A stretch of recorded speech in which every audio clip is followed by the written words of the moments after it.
Hey there, welcome to Sullivan Smart Sense. I'm your host, Heather Sullivan. Thanks so much for being with us. This is Women's History Month. And because of that, we wanted to shine a light on some of the particular issues that women face in the financial world. We've got gender pay gap issues. We've got something called the pink tax. We know there are a lot of challenges that women face financially. So we're going to talk with one of my favorite experts today about what some of those issues are and some ways that we women can try and tackle them. So please join me in welcoming Julie Ramhold. She is a consumer analyst with DealNews.com. Thanks so much for being with us, Julie. Thanks for having me. Well, let's dive in first. One of the most obvious issues that a lot of women face is first just that gender pay gap. Can you talk a little bit about the disparity and the issue that women often face with just not being paid as much as a male counterpart for sometimes the same job, the same work? Yeah, the numbers will kind of vary depending on where you look, but it's sort of generally accepted that women are earning about 70 cents on the dollar for the same job that a man does. And obviously, if you throw in women of color, then the rate gets even worse. So, across the board, it's very much that women are earning less for doing the exact same jobs that their male counterparts are doing, and oftentimes can even be paid less for doing more. So, it's a serious issue and it can be a little hard to broach the subject. It certainly can. And I think one of the issues that kind of sets women back too is so often women are the caretaker of children. And so sometimes they might step back out of the professional world because they're at home taking care of their children. And then they have that struggle when they do go back to work with having, lost time and staying competitive and all of that. And that can sort of affect their ability to earn income as well. Absolutely. And there are going to be companies out there that sort of view that as a negative. I realize that they can't legally tell you that, you can be fired for having a kid or anything like that. But even I've worked for companies before that were basically like, if you get pregnant and you take that leave, we can't guarantee your job will be here when you get back. Yeah, Wow. it was jarring. So it's definitely one of those things where a lot of women, especially now, feel like they have to choose between having a family or having a career. And for them, if they can do paid maternity leave, obviously that makes the process easier, but it doesn't tend to be as lengthy as what you may hear about in European countries, for instance, where you may see like a year-long paid maternity leave or just a year-long maternity leave period. We don't really see that here in the United States. And very often it will be unpaid on top of that, so that women have a baby, they're at home getting used to having a new baby, and then they have to make the hard decision of whether they go back to work and then have to pay for childcare, which is an added expense, obviously, or if they can swing staying at home and still, have the same financial security they had before. I'm curious, since you mentioned it, when you worked for places that kind of made it clear about perhaps not holding your job for you, did that impact any of your decisions, whether it was family planning or whether you just continued to work there? It did give me a negative impression of the company as a whole, but I will say at the time, I wasn't in a place to really consider family planning. And it was one of those things that I sort of thought ahead of, if I'm still, with this company in 5 years, this is not going to be something that's sustainable. So it very much made me realize that it wasn't going to be a long-term solution for me, period. Yeah, and that's a big impact to have to consider looking for a new job. Absolutely. Yeah. Well, let's talk about the pink tax. Some people may not know what the pink tax is. So let's just talk about it. What is the pink tax and how are women affected by this? So the pink tax actually got that name because it is sort of the blanket term for items that are marketed towards women that are functionally the same as what is marketed towards men, but are priced higher simply because they're marketed towards women. And very often that means they come in girly colors like pink and purple and things like that, hence the name, the pink tax. Despite the name, though, it's not an actual tax. So when you see these sort of marketing campaigns that are like, repeal the pink tax, it's not that easy. And you kind of have to look for companies or retailers that are taking a stand and just charging the same for items, whether they're for men or women. Yeah, I was surprised in looking at some of the research you guys have done on this. Like surprised to see that sometimes, like even a child's toy, the pink one for the girl, or however it's dressed up for a girl, might be more expensive than the same toy for a little boy. It is, and it's so strange too, because it doesn't even have to be a significant amount. I know that when I was looking at stats for updating our research this year, it was very much, finding something like a tricycle on sale and coming in three colors. One was blue, one was multicolored, so it was like red, yellow, and blue. And then you had a pink one, and the pink one was only like $3 to $5 more expensive than the other two. But the fact that it was, in general, when there was no discernible difference other than the color, was just jarring to see that, this is still something that's happening. And it's such a weird category too. Most Mhm. of the time we see these kinds of inflated prices on things like razors, even though, you may get 5 blades and the same moisturizing strip, whether it's for men or women. We often see women's razors as being priced higher. And the same thing weirdly goes for products like shampoo and conditioner too, where we see, you know, women's shampoo and conditioner marketed as two separate items, but when it comes to things for men, they get the 2-in-1 formula. So it's very weird, and it's easy to kind of gloss over it and not realize that you're paying extra for something that you really shouldn't have to be paying extra for. Yeah, and I wanted to just mention some of the other things that some of your research touched on, and I think all of us women know this immediately. The cost for getting your hair cut is a big difference. This one is a little weird because it obviously has a few different factors going into it. You can't necessarily claim that it is a one-to-one comparison in some cases, Right. because obviously as women we may have more complicated cuts. We may opt for more services like the washing, the blow drying, coloring, stuff like that. So in general, salon services can be more comprehensive for women, but if you're just talking about things like getting a trim, that's really where you start to see that discrepancy. Guys can walk into a barbershop or a salon and probably get a trim for next to nothing, maybe, $20 at most, and then of course throw in a tip. But for women, I think I was really impressed when I found a stylist who basically charged $32 for a woman's haircut, just for whatever. It didn't matter how long you were going to be there. That was just the flat rate. And I remember thinking, "Oh, this is great." And I never stopped to think about the fact that, if my husband goes to have his haircut, it's not going to be $32. So it is one of those things where you kind of have to think about, are they going to be in the chair longer? But at the same time, if it's something that's very basic, it's very hard to understand why we're still seeing those gendered cuts, especially because so many women these days are leaning towards what might be considered traditional men cuts when they're doing things like really short pixie cuts or just short haircuts in general. It can kind of be the same thing that a man is getting, especially if they're going in for regular trims. So why are they having to pay more every time? Yeah, and I know we see it, in dry cleaning costs and things like that. And overall, let's just talk about because people might think, oh, it's a little here, it's a little there, but over the course of the year, these differences can really add up.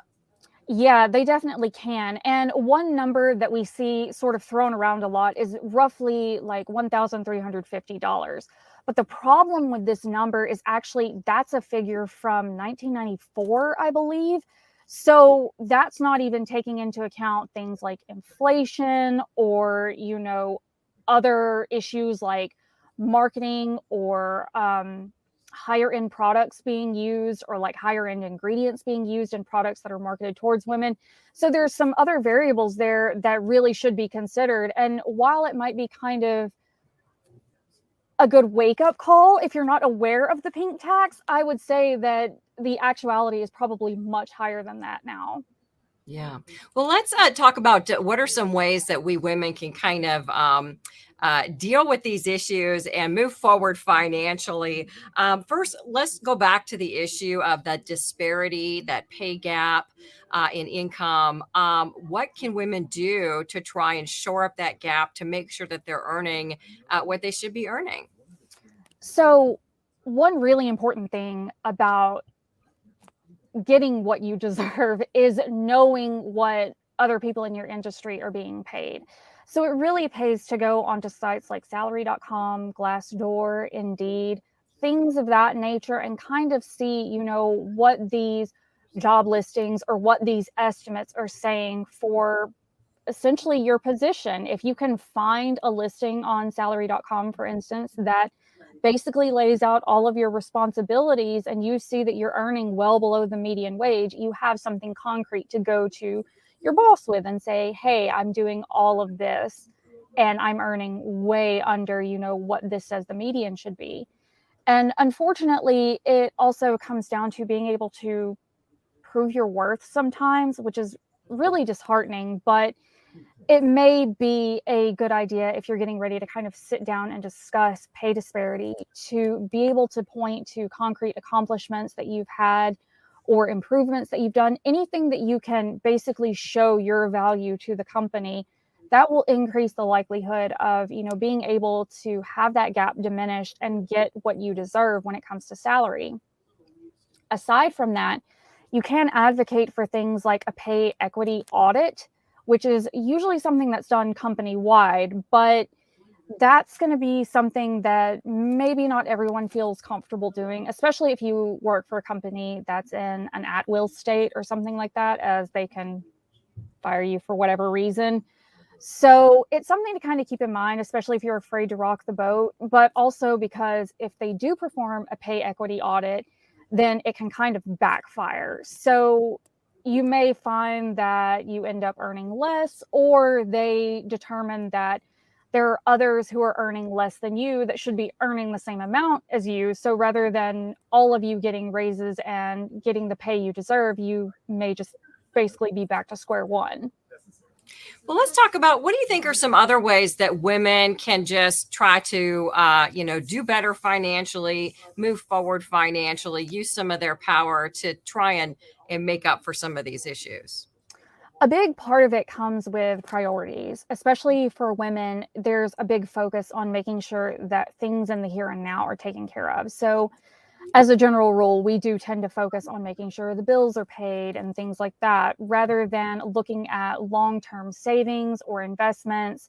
We may be more likely to put away less for retirement because we're focused on putting funds towards paying off debt or, taking care of the kids, having to pay for extracurricular activities, things like that. Obviously, if you're in a partnership where, the finances are shared, it can be a little bit easier to balance that out.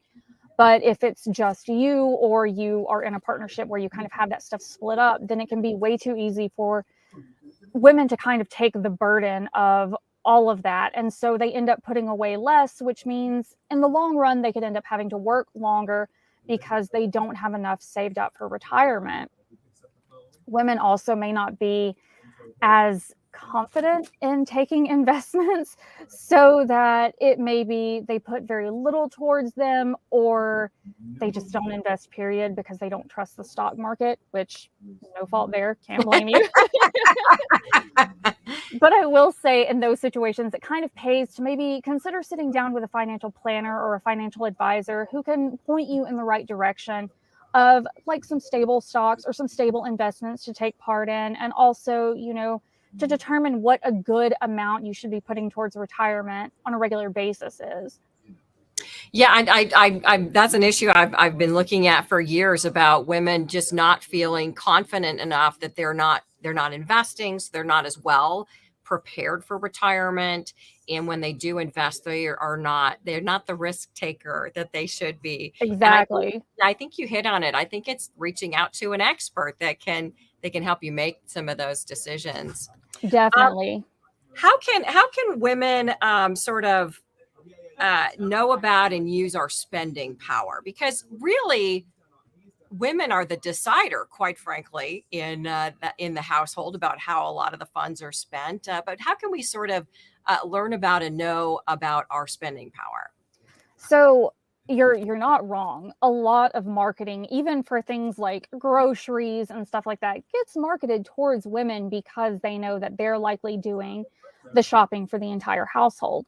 So it's kind of important to be aware of the marketing tricks that companies will use to lure you into buying these items or spending more on these items when, they may not be any different than something like a generic brand or that 2-in-1 body wash or whatever. So, sort of recognizing a marketing campaign for what it is can make things easier to kind of leverage your spending power and make better decisions when you're shopping in general. But aside from that, I would really say that having the confidence to know that you are smart when it comes to finances is a big deal, especially if you're looking at things like credit card approval or, a mortgage approval. If you're going to shop for a new car, any of that.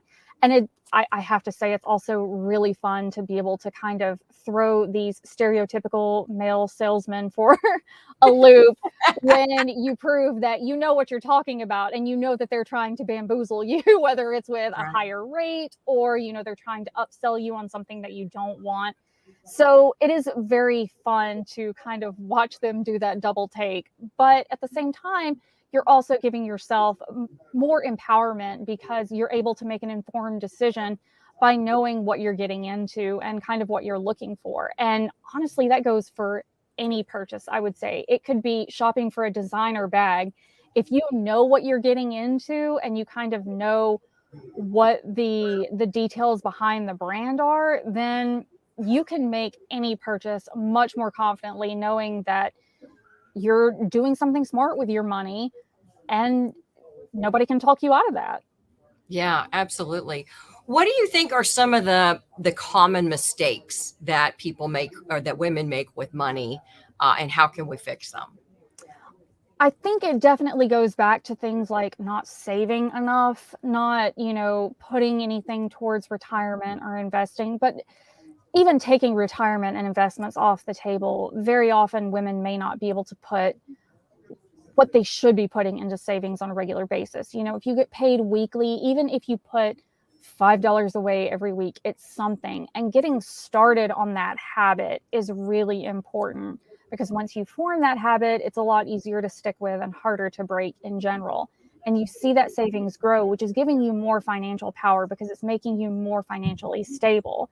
Aside from that, I would say women might be more prone to impulse shopping.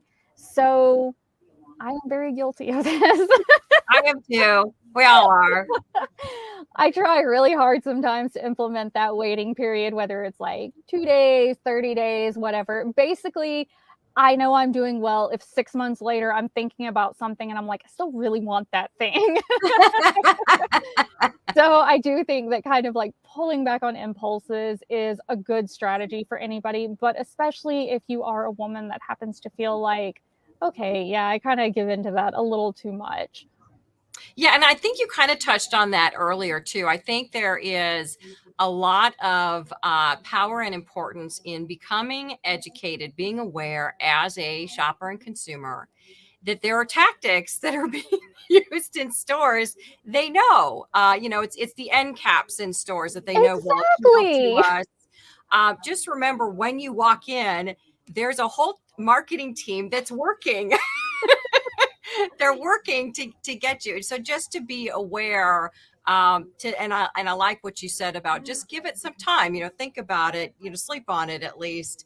And then make yourself go back to the store if you really wanted that thing, because then you'll think about, well, do I really want to go back to the store to buy that, or whether it's putting it in the basket online and waiting before you make that purchase. Really quick, we were talking about the disparities in some of the consumer products that are out there, the pink tax, the higher costs for things that are for females versus males. You're such an excellent shopping expert. So I wanted to just ask you before we go, what advice would you give to women? Some tactics, maybe.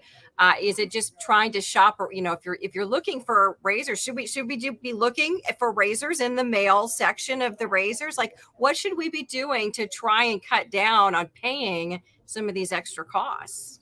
I mean, honestly, there's a really good possibility that you can find the male equivalent of a women's razor for much less. So I say, yeah, go for it. If you don't mind smelling like a dude, some people say, because obviously they go with floral sweet scents for women's products, and, male get like the more musky, rugged outdoor scents. If you don't mind that kind of thing, then you absolutely can save money by shopping for men's products over those that are marketed towards women. But also, it can be really good to look for companies that are purposely avoiding the pink tax. So things like Billy has, they're an online razor company, and just straight up, like, you're not going to pay extra just because it's a razor that's being marketed towards women. So you can definitely shop for places like that. But even retailers like CVS have started to go a little bit further and are removing the so-called pink tax and tampon tax on certain products. So it may mean that you have to stick with a particular brand. I know for CVS, it's a very specific situation in that it's only applicable in certain states, and it's also only applicable for certain CVS branded products. But as long as you're not picky about brand or whatever, then you can save some money that way and definitely kind of speak with your wallet. Aside from that, I would say look to sites like boxed.com. They're also doing things like having select products that are not going to be impacted by the pink tax. And that's everything from menstrual products to razors to even body washes and stuff like that. So, if you kind of poke around and look for ways to avoid the pink tax, there are plenty of companies that are absolutely sort of making it well known that this is a step they're taking because they want to look good to consumers. And, if that means that you can save some money by going that route, I say go for it. Yeah, that's fantastic that companies are taking that step. And I want to give you a chance before we go to let people know a little bit more about Deal News. DealNews.com is the website that Julie works with. Tell me a little bit about the resources that you guys have to help consumers on your site. So the great thing about Deal News is that we actually have a team of live curators who go out and hunt these deals down every day. And that means that we tend to stay on top of trends. So, for instance, when it was really hard to find certain gaming consoles, we had a couple of curators who were watching specifically for those items so that when restocks happened, they could drop them ASAP. And that would give our users the potential opportunity to get one of the items before they sold out again.